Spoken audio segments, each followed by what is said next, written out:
네, 안녕하십니까. 예, 반갑습니다. 반갑습니다. 반갑습니다. 예. 아이고, 반갑습니다. 예. 잘들 계시죠? 예. 예. 자, 또 한 주가 시작됐네요. 반갑습니다. 자, 프린트 한번 보실게요. 일단은 복습 문제부터 보겠습니다. 복습 문제. 우리가 이제 진도도 중요하고요. 그보다 더 중요한 것이 이제 복습이거든요. 그래서 지금까지 사실은 공부하신 내용만 가지고도 시험 보시면 다 합격이 됩니다. 지금까지 알고 계신 내용만 해도 합격을 다 해요. 예, 다만 이제 복습을 안 하면 자꾸 까먹잖아요. 예, 그래서 복습이 사실은 더 중요합니다. 자, 프린트 보실게요. 경매 대리 쪽이네요. 틀린 것을 찾아라. 1번에 경매 매신청 대리업의 실무 교육은 28설은 둘이다. 이거 틀렸죠, 그죠? 예, 틀렸어요. 예. 자, 교육 시간이 경매 쪽은 실무 교육이 32시간 이상 44시간이야. 그렇습니다. 32에서 32시간 이상 44. 그래서 중개업의 실무 교육이 이빨이 세리한 거고, 이건 중개업이고, 경매 대리업의 실무 교육은 세리하게 이빨 깨물고 받다가 이러다가 죽겠다 해서 이제 44시간. 그래서 1번이 틀렸네요. 1번 X. 자, 2번은 맞습니다. 대리업 등록한 개공인은 사무소 이전하지요. 그러면 10일 내에 지방법원장, 이전 후 관할 지방법원장에게 사무소 이전 신고 요거 해야 합니다. 자, 중개업도 사무소 옮기면 이전 신고 하지요. 중개업도 10일 내에 이전 신고 하는데 중개업은 이전 후 등록 관청에다가 이전 신고하고 위반 시에는 100만 원 이하의 과태료. 자, 중개업도 하고 경매 대리업도 같이 합니다. 같은 사무소인데 사무소 이전하지요. 중개업 이전 신고도 하고 그 다음에 대리업 이전 신고 또 해야 돼요. 그래서 이전 신고를 2번 해야 돼요. 중개업하고 대리업 같이 하는 사무소를 이전해서 옮겼다. 그럼 중개업 이전 신고도 하고 대리업 이전 신고도 하고. 자, 대리업 이전 신고도 며칠 합니다? 10일. 요것은 이전 후 관할 지방법원장이 하는 것인데 요것을 이전 신고하지 않으면 요거 과태료입니까? 업무정지입니까? 요건 업무정지입니다. 경매 대리업에는 과태료가 없어요. 그래서 요것은 상대적 업무정지, 상업지, 업무정지를 지방법원장이 할 수 있다. 이렇게 됩니다. 요게 나중에 이제 심화 쪽으로 가게 되면요. 9월 달쯤 되면 이런 문제를 볼 수가 있을 거예요. 그래서 중개업하고 경매 대리업을 같이 하고 있는데 사무소 이전하면 이전시고 2번. 중개업은 안 하면 과태료, 대리업은 안 하면 상대적 업무정지. 자, 그 다음에 3번 지문은 시험이 많이 나왔습니다. 중개업을 하면서 대리업을 할 수 있는데 중개업을 못하면 대리업도 못하는 거예요. 오케이. 자, 대리 업무와 관련해서 뭔가를 잘못했다. 예, 그래서 등록이 취소가 되었다면 징벌로서 몇 년간 결격 사유, 몇 년간 일을 못합니다면 3년간 일 못하죠. 대리 업무하다가 잘못해서 등록이 취되면요 3년간 일 못해요. 자, 그런데 중개업을 자진 폐업해서 스스로 중개업을 이제 그만둘 거예요. 중개업을 자진 폐업을 하게 되면 대리업도 못 하거든요. 대리업 장부 정리가 된단 말이에요. 자, 그럼 뭔가 불법 위법 행위로서 징벌로 등록이 취된 것이 아니고 중개업을 안 하는 바람에 장부가 정리된 거예요. 그죠? 그때는 3년의 징벌기간, 결격기간이 적용이 된다는다. 안 됩니다. 그래서 3년이 지나지 않더라도 중개업 등록하면 대리업 바로 등록할 수가 있는 거예요. 그죠? 그래서 3년이 지나지 않더라도 결격 사유에 해당하지 않는다. 오케이. 시험 잘 놉니다. 오케이. 자, 그 다음에 4번에 대리업 등록한 개공인은 위임받은 경우에 차순위 신고를 할 수 있다. 우리 대리업자 할 수 있는 게 7개죠. 뽀뽀하자, 차차하자. 그러지 말고 웃음선 입부터 이렇게 마찰해보자. 그래서 차차하자, 차순위 신고 할 수 있다. 자, 그럼 5번 지문요. 대리업 등록을 했는데 공인중개사 자기 취대요. 공인중개사 자기 취되면 결격이거든요. 등록이 중개업 등록이 취됩니다. 중개업 등록 취되면 대리도 따라서 뭐가 된다? 취소됩니다. 자, 대리업 등록 취소 누가 합니다? 지방법원장. 지방법원장이 등록을 취소할 수 있다 해야 한다? 해야 한다. 절대적 등록 취소하여. 그렇습니다. 오케이. 그래서 틀린 것은 1번 X. 정답은 뭐 간단한데요. 밑에 내용들도 그죠? 늘 언제나 시험에 나올 수 있는 지문들이니까 밑에 내용도 보시는 거고. 자, 그 다음에 2번 문제 가보겠습니다. 자, 2번은 이제 부동산 거래 신고 쪽이네요. 틀린 것을 찾으라 했습니다.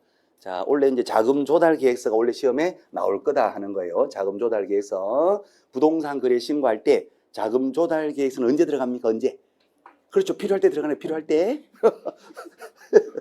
주택일 때 투기 과열 지구 조정 지역 대상 지역입니다. 투조 지역은 모든 주택에 대해서 자금 조달 계획서 하더라고요. 그 다음에 비규제 지역입니다. 얼마다? 6억 이상. 6억 이상 주택일 때 자금 조달 계획서가 들어가고, 토지입니다 했을 때 현물 토지일 때요. 수강세, 수도권 광역시 세종시다 그러면 얼마 이상 토지? 1억. 1억 이상 토지. 그 다음에 기타 지역입니다. 얼마? 6억. 6억 이상 토지. 자금 조달 계획서가 들어간다는 거. 자, 1번 지문에요. 수강세요. 수도권 광역시 세종시입니다. 소재하는 1억 이상의 현물 토지입니다. 매매하는 경우 자금 조달 계획을 신고한다. 오, 자금 조달 계획하고 토지 이용 계획은 꼴랑 한 장에 같이 신고하도록 돼 있어요.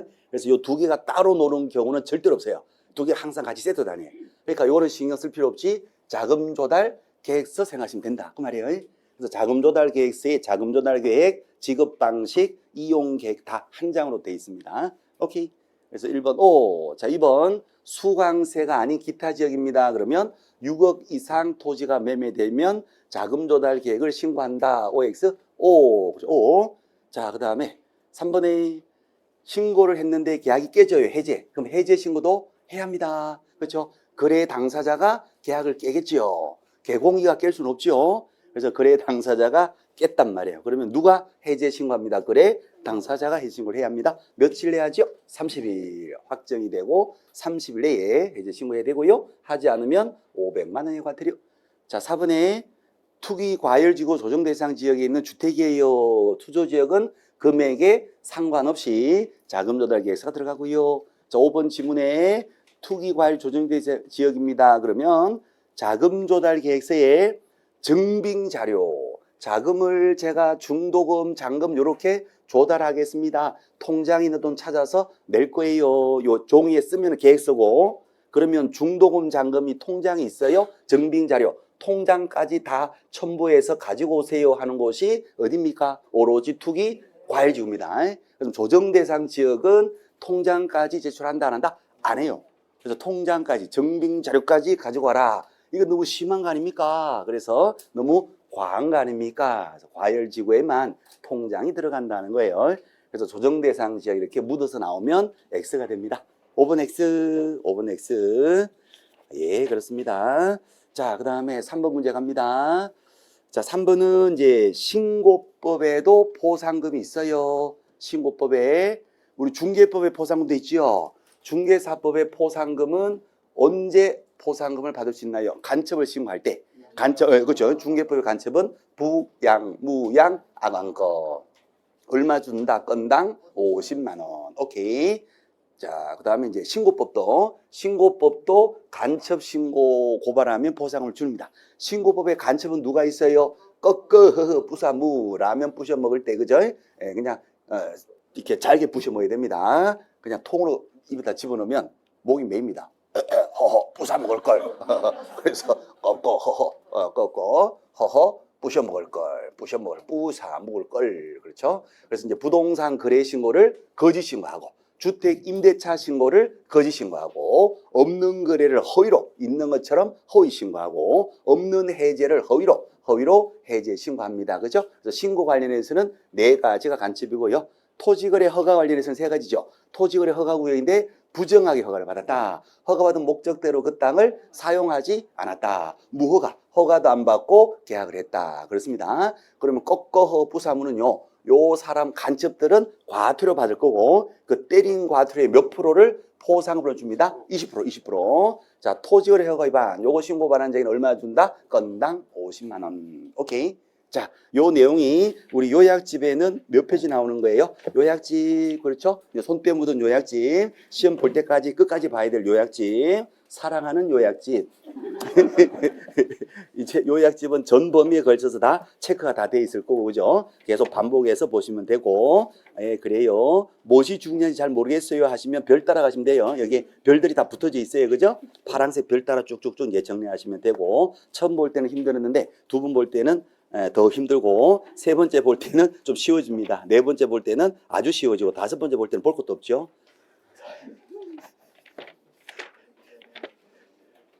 자, 몇 페이지 가보십니까 하면 그렇습니다. 그 페이지 맞습니다. 예. 자, 221페이지 한번 가보실게요. 221페이지. 자, 요약집에 221페이지 가시면 221 가보시면 포상금제도 정리된 박스가 있어요. 그죠? 박스. 네, 책 없으신 분은 이쪽 보시면 됩니다. 자, 그래서 이제 자, 그래서 이제 신고 위반으로 꺾어 때린 과태료면 얼마다? 20%. 첫 번째 거짓 신고는 워낙 과태료가 크기 때문에 여기는 한도가 붙어져 있어요. 얼마다? 1,000만 원. 요거 한도가 1,000만 원. 자, 그렇습니다. 밑에 토지거래 허가 위반은 그냥 건당 50만 원. 이렇게 되는 겁니다. 그렇죠? 오케이. 자, 그 페이지에서 정리가 되어 있습니다. 자, 그러면 이제 이론으로 그대로 나올 수도 있고요. 요거처럼 계산 문제로 나올 수도 있습니다. 그래서 계산 문제입니다. 자, 박스에 이제 문제집 와보시면 기억하고 니은은 값에 대한 내용이고요. 디귿 리을은 어린애요. 자, 기억에 값은 부동산 거래 신고를 거짓 가격으로 신고했어요. 요 A를 고발했고요. 신고한 측은 A에 대해서 과태료를 2천만 원 때렸대요. 자, 실거래가 신고 거짓 신고합니다. 얘는 어떻게 처벌됩니다? 취득가액의 10%야 과태료인데 이 과태료가 지금 2천을 먹었다 그 말이야. 그러면 요 때린 과태료 먹었다는 얘기는 간첩이 맞다는 얘기예요. 그죠? 그러면 신고한 자에 돈을 주는데 얼마 줍니까? 때린 과태료의 20%. 그럼 2천만 원의 20%니까 얼마를 줍니다? 400만 원. 그죠? 400만 원. 400만 원. 400만 원이면 하루 정도는 쓸 수 있겠다. 그죠? 돈이. 네. 자, 그 다음에 니은 갑니다. 갑은 부정한 방법으로 토지거래 허가를 받은 B를 신고하였고 검사가 기소유예 처벌했다. 자, 토지거래 허가를 부정하게 허가를 받았습니다. 부정허가. 자, 그러면 요 간첩 사유 맞고요. 요 간첩은 어떻게 처벌됩니까? 부정허가, 토지거래 허가 위반 2년 이하의 징역 또는 토지가액의 30% 상당금액의 벌금이죠. 징역이나 벌금이니까 얘가 진짜로 간첩 맞다 그러면 검사가 뭐하죠? 징역 벌금이니까 판사에 기소하기죠. 기소. 또 기소했다 하게 되면 공소 제기했다 그러면 진짜 간첩이 맞다는 거고, 또 하나가 기소할 만큼 죄가 있지만 기소를 유예, 보류를 하고 뭐하자? 교육하자. 그래서 공소 제기하거나 기소했을 때 간첩이 맞다는 거예요. 그럴 때 포상금이 지급이 됩니다. 포상 얼마 준다? 50만 원. 건당 50만 원. 오케이. 그래서 여기에서는 갑이 50만 원을 받게 됩니다. 자, 만약에 이것도요, 검사가 불기소 처분했다 또는 무혐의 처분했다 이런 말이 나오면 포상금 지급이 된다 안 된다? 안 됩니다. 그래서 검사가 징역 벌금에 대해서요, 진짜 간첩 맞다 그러면 공소 제기하거나 기소를 해줘야 돼요. 그래야지 간첩 맞거든요. 자, 기소했으니까 50만 원을 받을 수가 있게 됩니다. 자, 딕은요, 을은 토지거래 허가 대상이 불구하고 토지거래 허가를 받지 않았다. 무허가. 토지거래 허가도 안 받고 계약을 해버렸어요. 계약은 무효가 돼요. 확정 무효. 그렇죠? 배제 잠탈하고 계약하면 확정 무효. 그 다음에 깜방하지. 어떻게 깜방한다? 2년 30%. 그래서 검사가 공소 제기하거나 기소를 해줘야 되는데 검사가 무엇을 했대요? 공소 제기했대요. 간첩 맞대요. 그러면 포상금 지급이 됩니다. 그래서 을에게 50만 원. 오케이. 50만 원 지급될 거고요. 자, 리얼에 을은 토지거래 허가구에서 허가받은 목적대로 사용하지 않았어요. 간접 사유 맞고요. 토지거래 허가 목적대로 쓰지 않으면 뭐 한다? 이행 명령 쓰라 그래요. 그죠? 그럼 이행 명령을 부과했다 하면 이행 강제금이 아직 부과되지 않았다 하더라도 간첩 맞습니까? 아닙니까? 간첩 맞아요. 그래서 이행 명령 때렸다면 포상 지급이 되는 겁니다. 아직 이행 강제금 지급이 안 됐다 하더라도 명령이 떨어지면, 자, 아까 펼쳐놓으신 그 포상금 제도 요약집 있죠, 그죠? 거기에서 맨 아랫동네 가보시면 아랫동네 사유에서요, 아랫동네 허가받은 목적대로 이용하지 않은 경우, 그죠? 이행 명령 및 10% 이내의 이행 강제금 때린단 말이에요. 안 쓰면 이행 명령 쓰라. 그래도 안 쓰면 이행 강제금을 몇 프로까지 때린다? 10%. 자, 그러면 언제 포상금 주기로 결정합니까? 이행 명령 때렸을 때입니까? 이행 강제금을 부과했을 때입니까? 이행 명령치 돼 있죠? 자, 맨 위에 가시면 가로 안에 지급 요건 돼 있죠? 맨 위에 처벌, 가로 열고 지급 요건. 그래서 지급 요건이 뭐다? 이행 명령시예요. 오, 나이스. 그래서 이행 강제와 관계없이 이행 명령을 때렸다면은 이거 뭐다 간첩 맞다는 거예요. 그럼 보상금 지급이 됩니다. 얼마 준다? 50만 원. 50만 원. 자, 그러시면 되겠어요. 그럼 합산해 보면 되겠죠. 갑은 450만 원. 을은 얼마 된다? 100만 원. 정답은 5번. 정답은 5번. 자, 요거 꼭 해주시고, 작년에 중개법의 포상금 대상, 신고법의 포상금 대상, 간첩이 누구냐? 그만 물어봤어요. 그럼 올해는 또 그거 물어볼까요? 물론 그를 포함해서 뭐 한다? 올해는 계산 문제로 나올 확률이 무지 많습니다. 그래서 계산 문제 꼭 해주시고, 요거는 7월 모의고사에 그대로 나올 거예요. 그대로, 예, 그대로 나올 건데, 그죠? 다만 이제 밑에는 순서가 막 바뀌어요. 그래서 무조건 5번 찍으시면 점수가 안 나옵니다. 어쨌거나 요거 꼭 요거 해주시고, 그렇습니다. 자, 여기 됐죠? 지금 되죠? 예, 되시죠? 예. 자, 넘어갑니다. 그 다음 문제, 다음 페이지 가시면 4번 문제죠.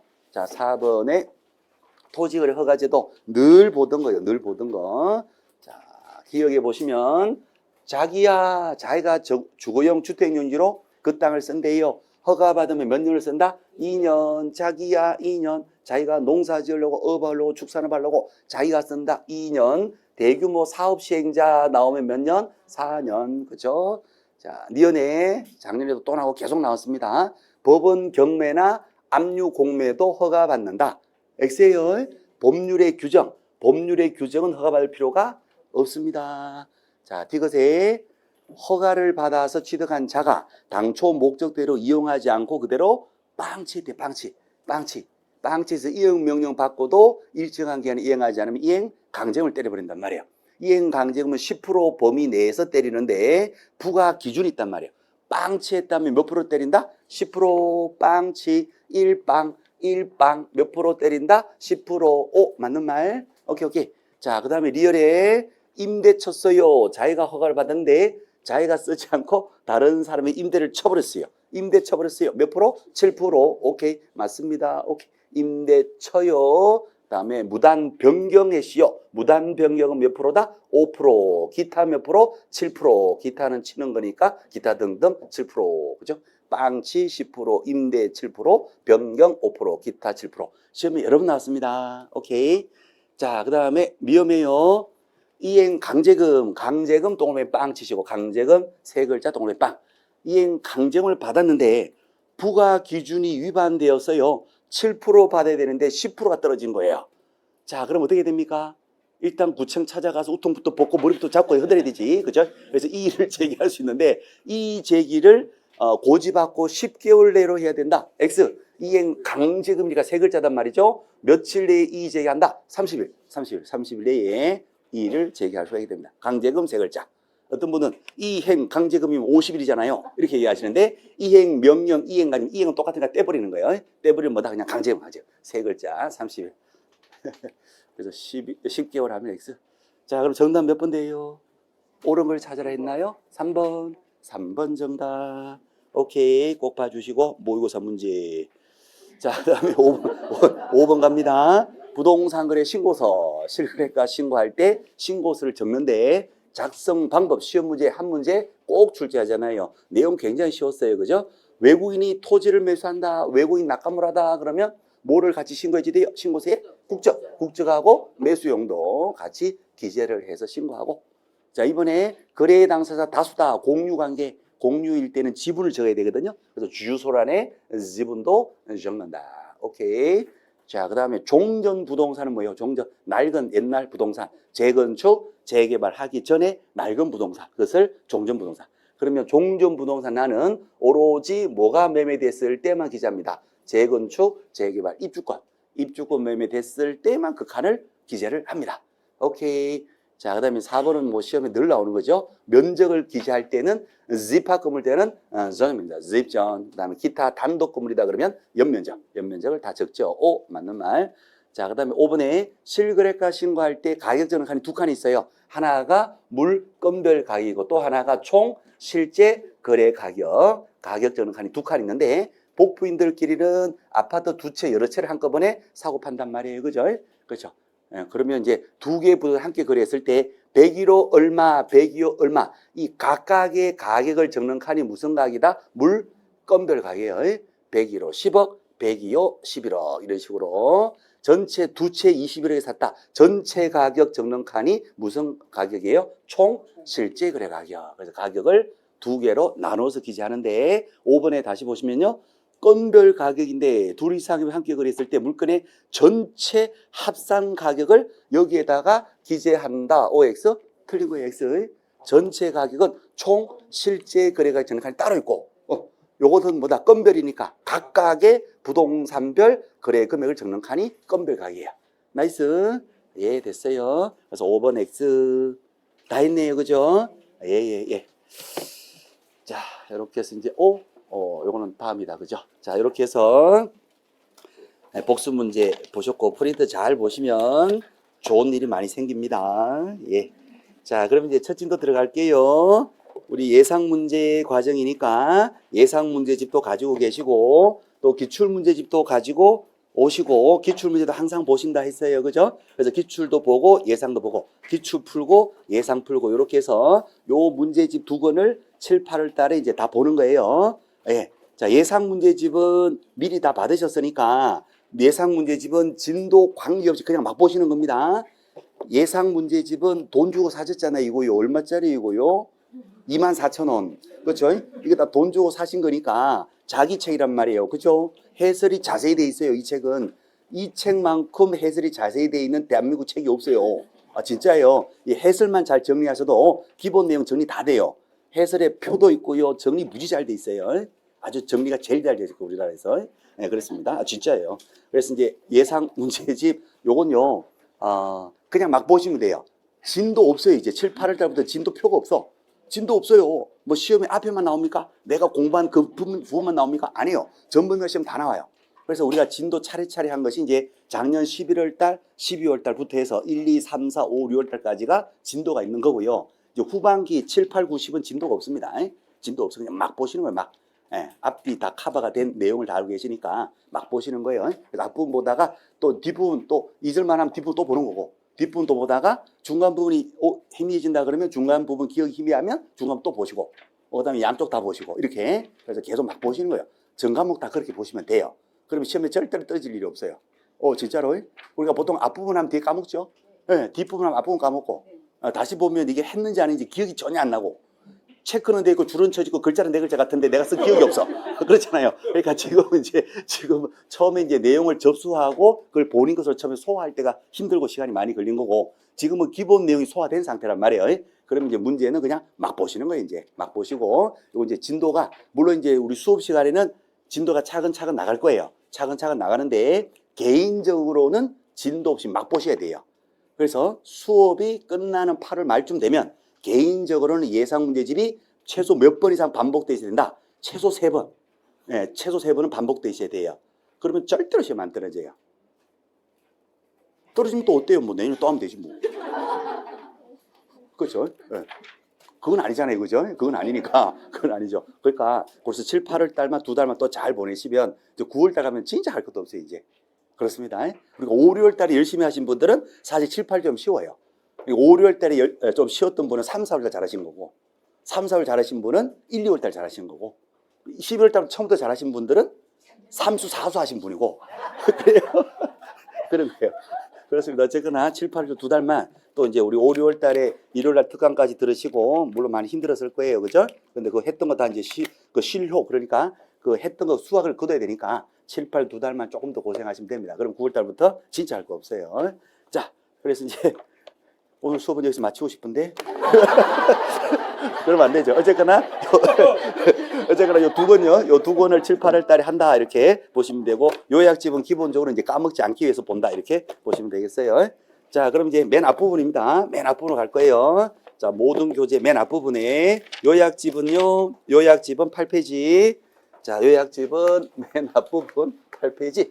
자, 그다음에 기출문제집은 맨 앞부분이죠. 맨 앞부분에 동영상으로 올렸지만 우리 같이 현장 강의는 또 기출문제 앞부분이 또 안 풀려져 있거든요.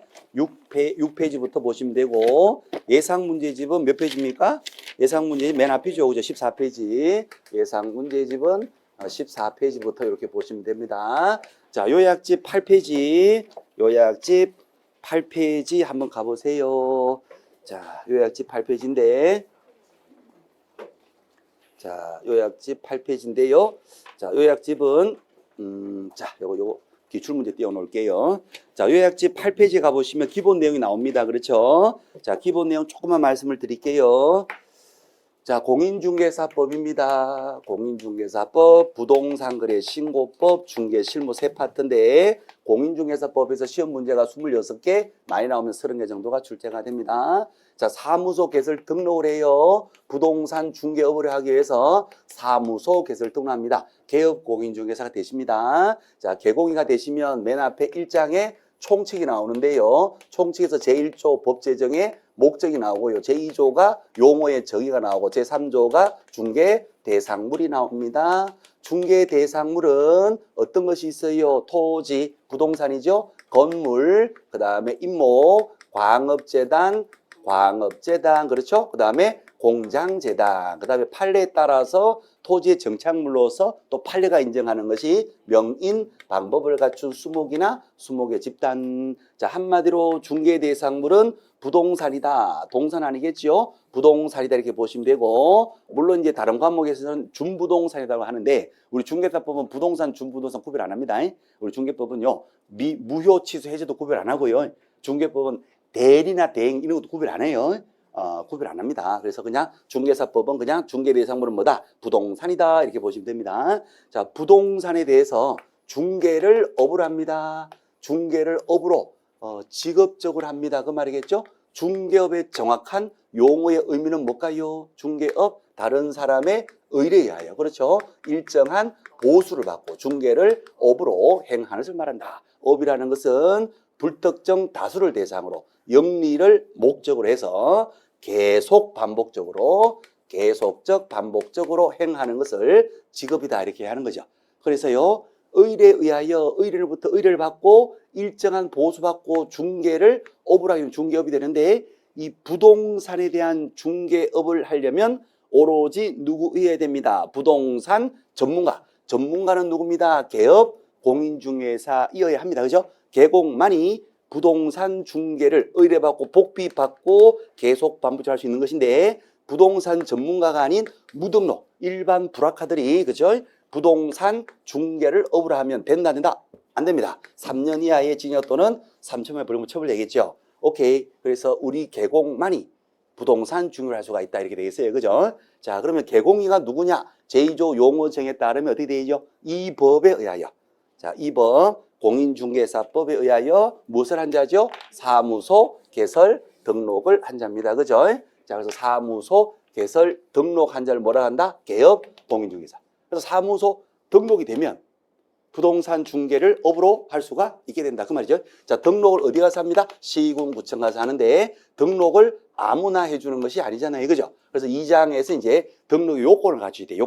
요건이 뭡니까 하면 기본적으로 공인 중개사 시험 보셔가지고 일단 자격증을 취득을 해야 되고요. 그 다음에 전문 교육이 있어요. 전문 교육이 뭐죠? 실무 교육이죠. 그래서 실무 교육을 등록하기 1년 내에 받으셔야 됩니다. 그죠? 요 실무 교육 누가 합니다? 시도지사. 몇 시간 합니다? 중개업 실무 교육 이빨이 쉐리하도록, 그죠? 전문 교육 받습니다. 노점상은 안 되니까요. 사무소 건물도 있어야 됩니다. 건물 확보, 소유권으로 확보할 수도 있고 임차 세어도 되고요. 그죠? 사용 대체도 가능하죠.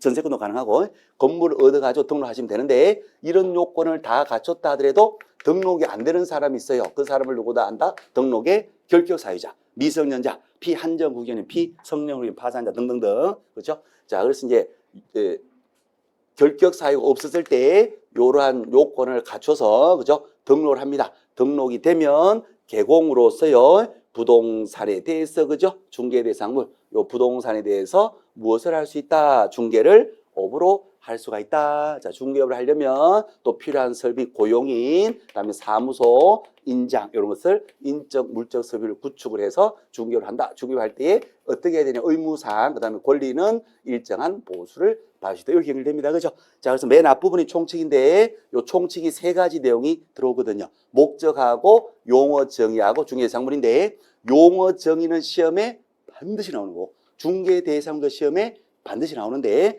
용어 정의에서 한 문제 내지 두 문제 중개에 대상으로 해서 한 문제 이렇게 보시면 되고요. 자, 그다음에 2장으로 가시면 시험제도 한 문제, 교육제도 한 문제. 그다음에 시험관에서 위원회가 하나 있죠. 그 위원회가 뭐다? 공인중개사 정책심의위원회. 그래서 심의위원회에서도 한 문제 이렇게 보시면 되겠어요. 그래서 이제 1장 총칙, 2장 등록의 요건, 시험제도, 교육제도, 정책심의위원회. 아마 여기까지 올 지도 나올 것 같아요. 등록하고 결격은 아마 시간이 안 될 수도 있어요. 해보니까 시간이 안 되더라고요. 그래서 지금 진도표는 결격까지 돼 있죠. 그러니까 진도표 믿지 마시고, 진도가 없다니까요. 진도표는 달라니까 그냥 준 거지 진도표대로 나가지는 않습니다. 우리가 뭐 기계입니까? 그죠? 진도표대로 꼽아보고 나가게. 그죠? 우리는 사람이잖아요, 사람. 그러니까.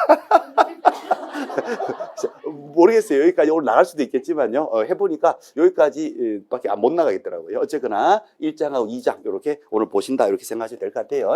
자, 그러면 우리 요약집에 잠깐 보시면 요약집에 목적 나오죠. 목적. 자, 제1조 목적입니다. 제1조 목적은 기본적으로 시험에 나올 수도 있고 안 나올 수도 있습니다. 목적은요. 그래서 목적 간단하게 공인자 업무에 관한 사항을 정해서 무엇을 제고한다.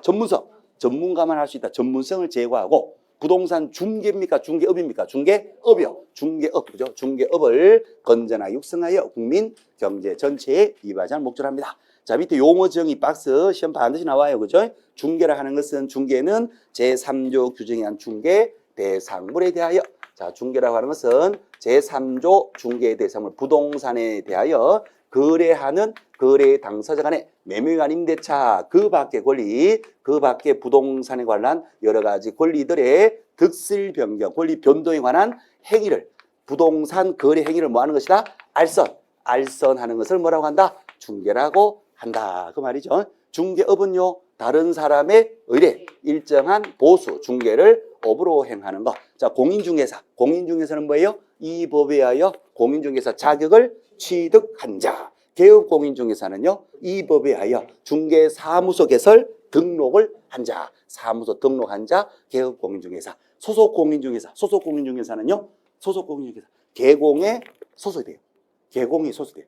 공인중개사로서 개공에 소속이 돼요. 소공은요, 중개 업무를 수행하거나 개공의 중개 업무를 보조하는 자. 가로 열고 법인인 개공의 임원 또는 사원으로서 공인중개사인 자를 포함한다, 제외한다? 포함. 법인의 상무, 전무도 자격증 가지고 일을 하면 어디에 포함된다? 소공에 포함. 소공이니까 상무, 전무도 자격증이 있으면 계약서를 쓴다, 못 쓴다? 쓴다. 계약서 쓴다. 근데 자격증이 없는 상무나 전무는 소공에 포함될 수가 없어요. 그러면 어디로 간다? 중개 보존이 되는 거예요. 중개 보존은 계약서 쓸 수가 없죠. 오케이. 나이스. 그렇습니다. 소공. 자, 마지막 보존. 보존은 누구예요? 보존은 맨 밑에 6호의 보존. 공인중개사가 아닌 자로서 개공에 소속이 돼요. 무엇을 합니다? 현장 안내, 일반 서무 등 개공의 중개 업무와 관련된 무슨 업무? 단순한 업무. 그래서 단순한 업무를 보조한 자를 뭐라고 한다? 중개 보존. 그 보존은 중개 업무를 보조한다라고 되어 있지는 않아요. 그리고 보존이 계약서 쓰는 것을 도와줄 수는 없다. 그 말이에요. 보존은 무엇을 도와주냐? 단순 업무, 현장 안내하는 걸, 일반 서무, 대장 등기부 띄고 커피 타고 이런 거, 그것을 보조하는 자를 중개 보존이다. 이렇게 하고 있죠. 오케이. 그래서 용어 정의는 기본적으로 꼭 하시는 거고, 자, 오른쪽 페이지 가시면 9페이지의 맨 밑에요. 중개 행위. 이 활동하는 중개 행위, 알선 행위의 성격은 뭐다? 단순한 사실행위에 불과합니다. 그 다음에 영리를 목적으로 하니까 상행위에 들어간다? 상행위에 들어가는 겁니다. 우리 개공인은 법적인 신분이 상인입니다. 상인. 영리 목적으로 하는 상인이고요. 상인이 영리 목적으로 하는 행위가 뭐다? 상행.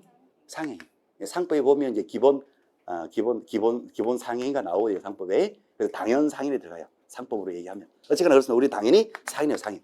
자, 그러면 상인이 하는 부동산 중개는 상사중개다라고 나오면 그건 또 틀려요. 예, 상사중개냐 민사중개냐 하는 것은 누구를 대상으로 하느냐 그 구별이거든요. 민간인을 대상으로 하면 뭐다? 민사중개. 상인들, 도매상, 소매상, 옷가게, 동대문 도매상하고 시골 옷가게, 소매상을 연결하고 수수료를 받았어요. 이건 뭐다? 상사중개. 상인끼리 상행위 하는 것을 도와줘요. 이건 상사중개. 이 상사중개 위에 모든 다른 중개를 다 민사중개. 그래서 민사중개는 누구를 대상으로 한다? 일반 민간인들. 그러면 우리 개공인 상인이 민간인들을 대상으로 부동산에 관련된 일반적인 거래 행위를 중개한단 말이에요. 그러면 상인은 맞지만 상사 중개한 거예요. 민간인 대상에 민사 중개한 거예요. 민사 중개. 오케이. 그렇습니다.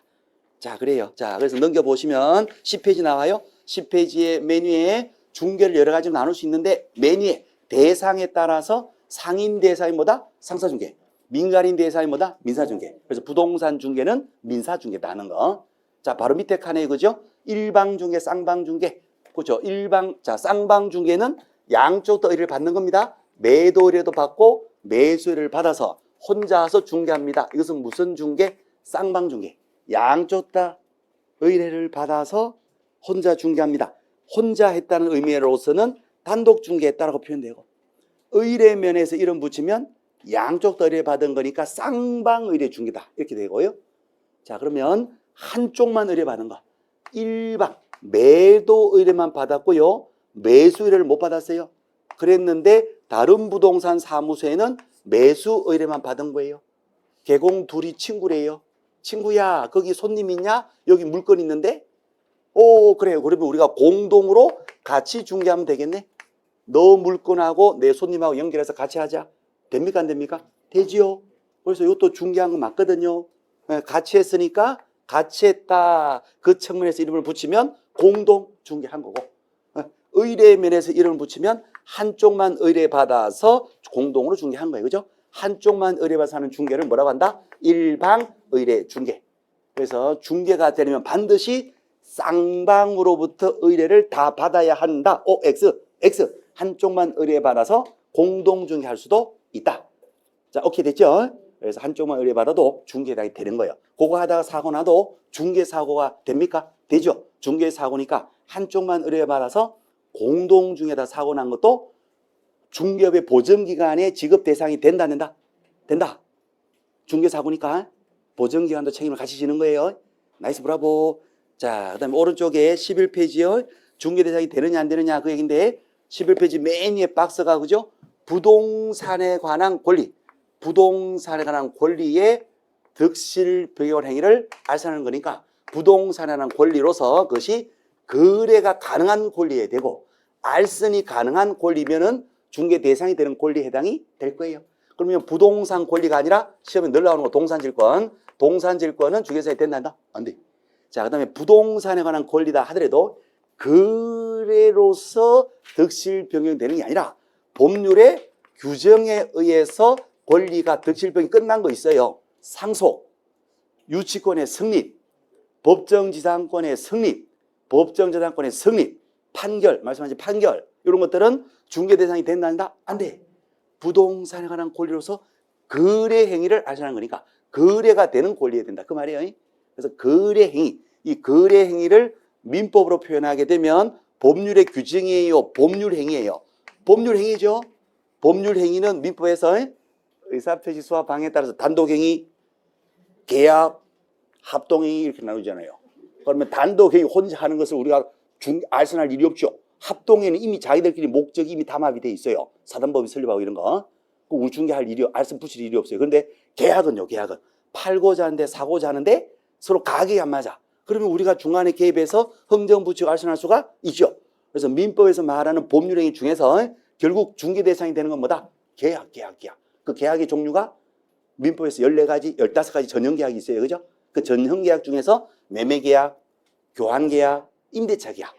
그것만 있는 게 아니고 전형계약은 아니지만 뭐 지상권 설정계약, 부동산에 걸리니까 지상권 설정계약, 지상권 설정계약, 전세권 설정계약, 저당권 설정계약 이런 것들도 다 부동산에 관한 계약이 들어가는 거예요. 그죠? 그래서 이거 다 중개 대상이 된다. 이제 그렇게 되는 겁니다. 그래서 동산에 관한 권리를 제외하고 법률의 규정에서 성립 변동된 것 다 제외하고 법률 행위로서 득실 변경이 되는 부동산에 관한 권리가 중개대상이 될 거고, 물건도요. 물건도 제3조. 자, 쭉 한번 넘겨보실게요. 자, 넘겨보시면 몇 페이지 가십니까 하면 13페이지 가보니까 13페이지 가시면 13페이지에 물건도요. 중개 대상 물건 부동산인데 그 부동산으로서 토지, 건물, 임모, 광업재단, 공장재단 또 판례에 따른 명의 방법이 있는데요. 그것이 거기에만 해당된다고 해서 다 중개대상물이 되는 것은 아니에요. 성격상 그것이 뭐가 된다? 거래가 돼야 돼요. 거래가 돼야 되고 또 알선도 가려야 됩니다.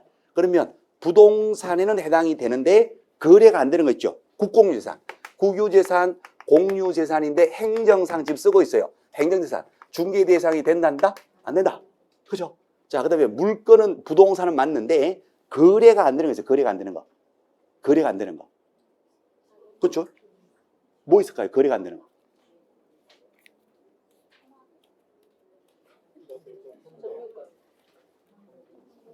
맞습니다. 생각하는 거 다 맞아요. 자, 그래서 이제 부동산에 대한 것이 거래 행위로서 거래가 되는데 이것도 이제 법률의 규정입니다. 그죠? 법률의 규정으로서 상속, 아까 했던 거예요. 법률의 규정으로서 상속으로 부동산이 내려갔다. 상속으로 소유권이 이전되었다. 이런 것들도 여기서 된다, 안 된다? 안 된다. 이제 그렇게 되는 거고요. 부동산 실체를 갖추고 있다 하더라도 거래 자체가 안 될 수가 있어요. 예를 들어서 투기 과열 지구 내에서는 분양권 전매가 된다, 안 된다? 안 되죠. 그렇게 공법상의 특별한 규제를 받게 되면, 그렇죠. 그러니까 투기 과열 지구에 있는 분양권은 원칙적으로 전매가 일정이 안 되잖아요. 그럼 거기에서는 분양권이 중개 대상이 된다, 안 된다? 그건 안 됩니다. 그런 거예요.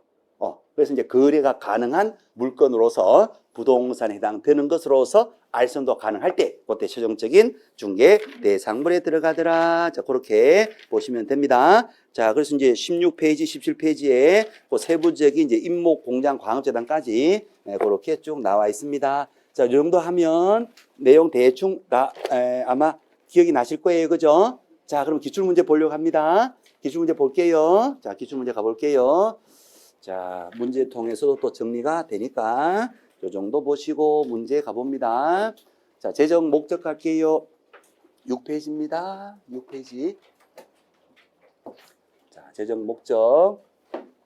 천천히 할게요. 천천히. 자, 틀린 것을 찾으세요. 1번에 중개법은 민법의 특별법이다. 15회 추가 시험이니까 이게 15년도 더 넘었다. 그죠? 그러니까 요거는 그냥 기본 개념으로서 시험에서 뭐 해마다 나온다 그런 뜻은 아니지만 한 번은 확인하자 그런 의미가 됩니다. 자, 중개법은 민법의 특별법이다. 오, 그렇죠. 중개사법은 우리 부동산 전문가에게 적용되는 법이고 부동산 중개상인. 자, 민법은요 대한민국 백성에게 다 적용되죠. 그러면 누가 더 특별한 사람에게 적용되는 법이에요? 공인사법. 그래서 공인사법은 민법의 특별법이다 이렇게 되고, 자, 또 공인중개사법은 상법에 비해서도 특별법이다, 일반법이다. 특별법이죠. 대한민국 모든 상인에게 적용되는 것이 상법인데 우리들은 상인은 맞지만 특수한 상인입니다. 부동산 중개하는 중개상인이에요. 그래서 중개상인에게 적용되는 중개사법은 일반 상인에게 다 적용되는 상법보다 더 특별한 경우 특별한 사람이 적용되는 특별법이고 또 민법보다도 더 특별법이 되는 거야. 그래서 법 적용 순서는 특별법 우선 적용 원칙에 따라서 중개사법이 제일 먼저 적용이 되고 그다음 중개법의 규정이 없다면 어디로 가야 된다? 상법으로 가셔야 돼. 그죠? 상법에도 규정이 없다면 어디로 가야 된다? 민법으로 가셔야 됩니다. 이것이 이제 우리 중개사법에서 어떤 부분하고 조문이 관계되냐면요. 중개법의 협회 부분이죠. 협회에 대해서 중개사법의 규정이 없으면 어느 법에 무슨 내용이 적용이 된다. 민법의 사단법인 규정이 준용, 적용이 된다. 이렇게 돼 있어요. 그러면 중개법 규정이 없으면 상법으로 일단 가는데 상법에는 영리법인에 대한 내용은 나와도 비영리법에 대한 내용은 안 나와요. 그래서 상법은 통과. 그 다음에 어디로 간다? 이제 민법으로 가요. 그래서 민법은 비영리니까 민법은 비영리성을 전제로 하거든요. 그래서 민법에서 그 사단법인 규정이 중개법의 협회에 대해서 규정이 없으면 민법의 사단법인 규정이 적용된다. 이렇게 되는 거예요. 나이스. 오케이. 자, 2번요. 공인중개사법은 부동산 중개 그 특수 분야에 대해서는 기본적으로 적용되는 법이다. 오, 맞아요. 그 특정 분야에는 가장 기본적으로 적용되는 법이에요. 변호사법은 변호사에게 가장 기본적으로 되는 일반법이에요. 맞죠? 그러니까 변호사법은 변호사에게 가장 일반적으로 적용되고 법무사법은 법무사에 가장 일반적으로 적용되죠. 그러면 우리 공인사법은 부동산 중개에 대해서는 가장 기본적으로 적용될 법인데 다만 민법하고 상법하고 비교를 했을 때는 이 사람보다 더 특별한 경우, 특별한 사람이 적용되니까 여기에 비해서는 특별법인데 이 특정 분야, 특별한 분야에서는 가장 기본적으로 적용되는 기본법이다. 오케이. 나이스 브라보. 자, 3번에 중개계약은 사법계약에 속한다. 이때 사자는요.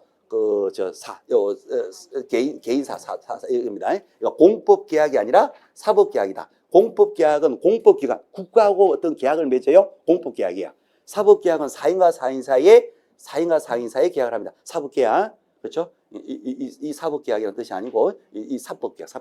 그러니까 의뢰인하고 개공은 사법계약 관계로서 계약 자유 원칙이 적용돼요. 그러니까 중개 의뢰계약, 일반 중개계약을 할지 전속 중개를 할지는 자유예요, 자유. 오케이? 전속 중개를 꼭 해야 됩니까? 아닙니다. 일반으로 해도 되고, 그렇죠. 그래서 요는 사법계약, 중개계약은 사법계약에 속한다. 그런 의미입니다. 맞아요. 자, 그렇게 이해만 하시면 됩니다. 자, 중개행위는 사실행위다. 요거 하고 4번하고 5번은 시험 그대로 또 나올 수 있어요. 자, 중개행위 자체는 단순한 사실행위 맞습니까? 맞아요. 알선하는 흥정 붙이고 대장 등급 띄워서 물건 확인하는 이것은 단순한 사실행위에 불과합니다. 자, 그럼 이것이 예전 시험 문제에 중개계약은 법률 행위다. OX. 중개행위는 사실행위다. OX.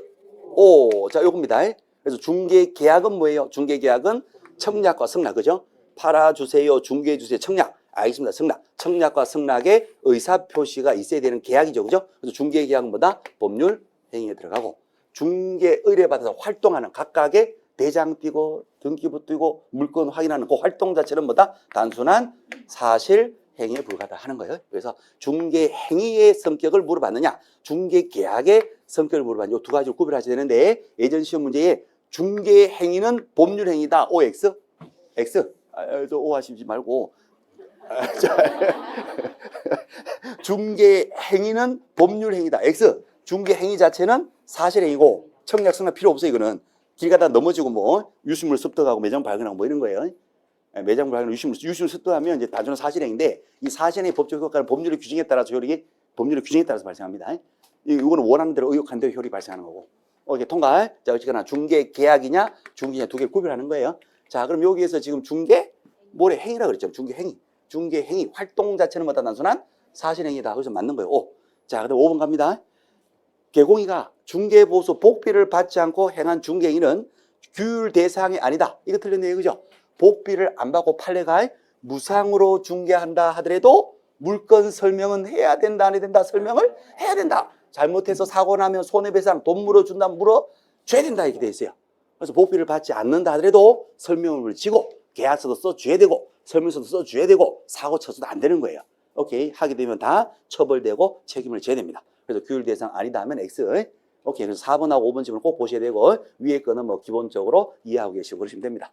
자, 그 다음에 밑에 2번 문제 갈까요? 2번까지 보고 쉬었답시다. 자, 2번 문제 보실게요. 재정의 목적인데요. 자, 여긴 20회 때 단독 문제 한번 나왔네요. 그죠? 그 다음에는 지문으로 한두 번 또 섞어서 나온 적도 있고, 그렇죠? 이건 언제라도 나올 수도 있으니까 언제라도 준비를 하는 거예요. 자, 명문의 규정으로 목적을 정해놓은 것을 모두 골라라. 중개업의 건전한 육성, 업건유, 정전, 업건유, OX, O. 중개업, 건전 육성. 남쪽은 정전이 있다, 없다? 없어. 남쪽은 핵폭탄도 없고 정전도 없어요. 정전, 업건유, 오케이. 자, 중개업을 적절히 지도한다, OX, X. 이런 말은 일조에 안 나옵니다. 중공인 개업권자 육성, 이 말도 안 나옵니다. 공신력 제고, X. 전문성, 그죠? 전문성을 제공합니다, 전문성. 공인중개사의 업무 대상을 정하여 무엇을 높인다? 전문성을 제공한다. 정전, 업건유. 남쪽은 정전이 업건유. 자, 그 다음에 국민경제, 정전, 업제, 있지 하면 틀려요. 정전, 업제, 경제. 오케이. 정답은요, 2번 정답. 네. 말이 좀 빨랐나요? 천천히 하면 그냥 외우시면 됩니다. 그래서 그냥 외우시면 돼요. 정전, 업건유. 자, 쉬었다 하겠습니다. 예.